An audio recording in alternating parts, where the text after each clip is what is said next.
This humanitarian crisis on full display in El Paso, Texas. The influx of migrants has led to overrun shelters, leaving many people, families, men, women, kids on the street to sleep.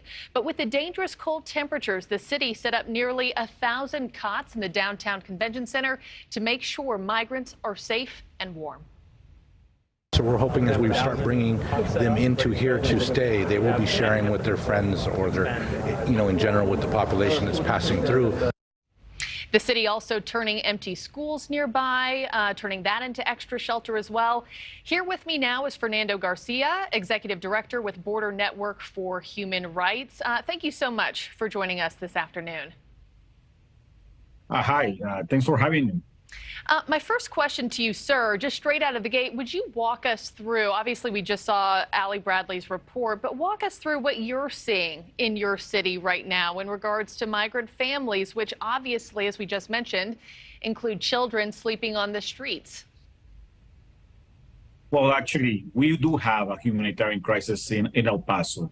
In Juarez, which is the other side of the border in El Paso, we are seeing migrants crossing the river and staying there throughout the night in freezing conditions, try to cross and ask for protection, asylum. And when they cross to El Paso, many of them are processed and then released into downtown El Paso, where they are staying in the street, exposed to these freezing conditions.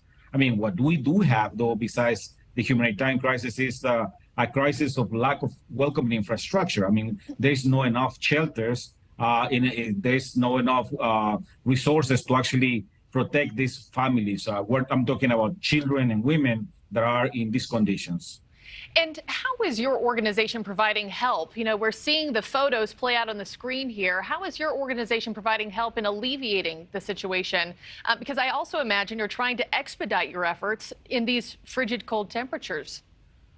Actually, as we speak, I mean, we have a team of the Border Network that is going into some of these areas outside of the bus station and also in some outside of some of the churches to actually deliver winter clothing that we had collected in the last two days. The community has been very generous. It's not enough. I think we had collected close to 100 weather suits, some sleeping bags. And we're going to continue to do that. That is the immediate reaction of what we're doing. Obviously, that is not going to resolve the issue. I mean, what we're saying is that federal government should intervene right away with more resources, more people on the ground, which is not happening. Right now, it's being left out of to the local communities and local institutions to try to actually provide this support. Yeah, it's all hands on deck. Last question for you, sir, with about 30 seconds left. With the situation already as dire as it is there, were you relieved to see Title 42 stay in place this week, or what's your take there?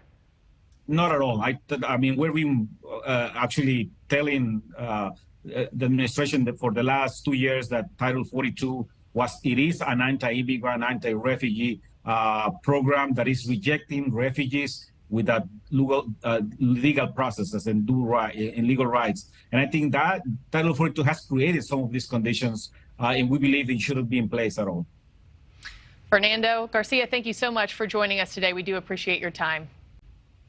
Thank you for watching. Go to newsnationnow.com to find NewsNation on your television provider. And don't forget to click the red subscribe button below to get more of NewsNation's fact-driven, unbiased coverage.